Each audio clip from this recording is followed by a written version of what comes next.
Domain number 8 software development security के अंदर secure coding guidelines and standards देखेंगे।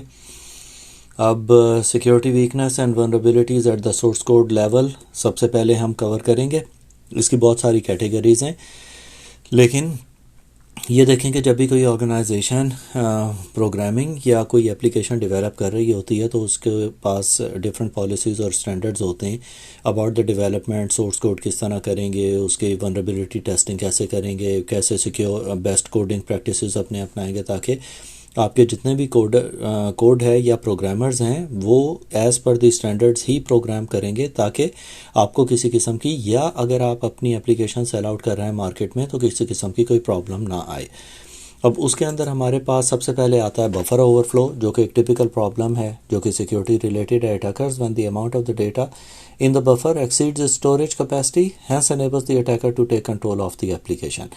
अब इसके अंदर अटैकर क्या करता है कि वो किसी भी इनपुट फील्ड के अंदर डेलिबरेटली कोई ऐसा डेटा डालेगा या कोई इनपुट ऐसे देगा जो कि प्रोग्राम को फोर्स करेगा कि वो अजीब से तरीके से बिहेव करे।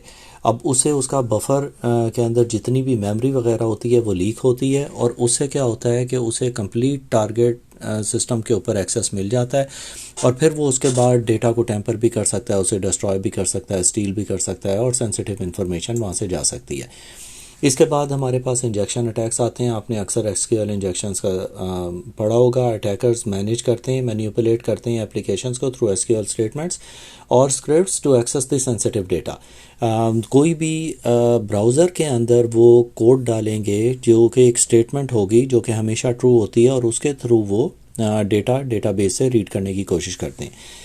Escalation of privileges attacks attacker tricks the system and gain administrative privileges and access the sensitive data and control the system के वो escalation कर लेता है, यानी उसके पास एडमिन राइट्स आ जाते हैं सिस्टम के और वो फिर सिस्टम को एक्सेस करता है, कंट्रोल करता है, टारगेट सिस्टम को यूज़ करता है फॉर हिज ओन गेन या उसके अपने यूज़ के लिए।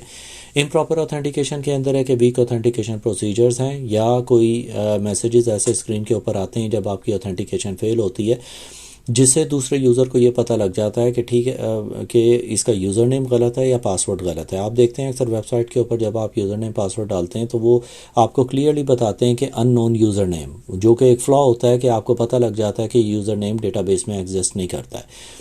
इसलिए किसी भी इस किस्म की इन्फॉर्मेशन आपकी एप्लीकेशन को थ्रो नहीं करनी चाहिए स्क्रीन के ऊपर जिससे ये पता लगे कि एक्चुअली वो यूज़र एग्जिस्ट करता है सिस्टम में या नहीं। इम्प्रॉपर सेशन मैनेजमेंट में ये होता है कि it leads to session hijacking through the session replay attacks. अब जैसे आपकी बैंक की कोई भी ट्रांजैक्शन हो रही है तो अगर उस सेशन को कोई सेशन रीप्ले अटैक के थ्रू हाईजैक कर लेता है तो वो अपने पीसी के ऊपर बैठ के थ्रू दैट सेशन सारे ट्रांजैक्शन आपके बैंकिंग चैनल्स के ऊपर कर सकता है।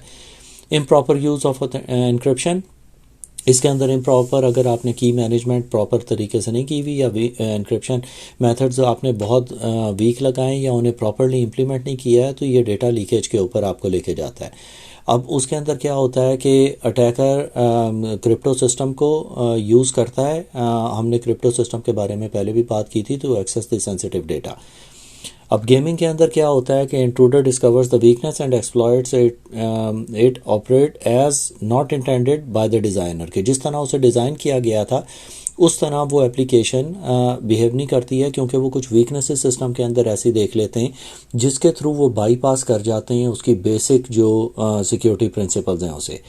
मेमोरी लीक के अंदर क्या होता है कि miss management of resources allocation till the resources are exhausted, उससे आपका सिस्टम काम करना रुक जाता है और उसकी मेमोरी यूटिलाइजेशन ग्रो करती रहती है with the passage of time और अल्टीमेटली या तो आपका सिस्टम काम करना छोड़ देता है या वो उस टाइम को यूज़ करता है to penetrate in the system. इसके बाद हमारे पास आता है trapdoor. It's a feature of A programme that performs N undocumented function to bypass the security. कोई भी फंक्शन जो कि डिफाइन नहीं किया गया था सिक्योरिटी वीकनेस की वजह से सिस्टम में पेनिट्रेशन हो जाती है। अब रेस कंडीशंस होता है, ये एक प्रोग्रामिंग के अंदर आता है। इट इन्वॉल्व्स 2 और मोर प्रोग्राम्स जो कि रन कर रहे होते हैं। अब आपको पता है कि हर थ्रेड प्रोग्राम जब ऑपरेट कर रहा होता है सीपीयू के अंदर तो वो थ्रेड्स के अंदर ऑपरेट कर रहा होता है। अब उसके हिसाब से उसकी प्रिविलेजेस होती हैं कि कौन सा पहले परफॉर्म करेगा, कौन सा बाद में करेगा। तो एक कोई प्रोसेस अपने आप को आइडेंटिफाई करवा देता है कि वो एक एडमिन एक्सेस है उसके पास, वो ओवरराइड कर जाता है उसकी प्रिविलेजेस एज एन ओनर, और उससे अनएक्सपेक्टेड रिजल्ट्स आते हैं क्योंकि उन दोनों को एट दी एंड एक सेम पॉइंट पे पहुंचना था in order to compile a result. तो ये सारी चीज़ें थी हमारे पास जिनके बारे में हमें ख्याल रखना चाहिए about secure coding guidelines and standards.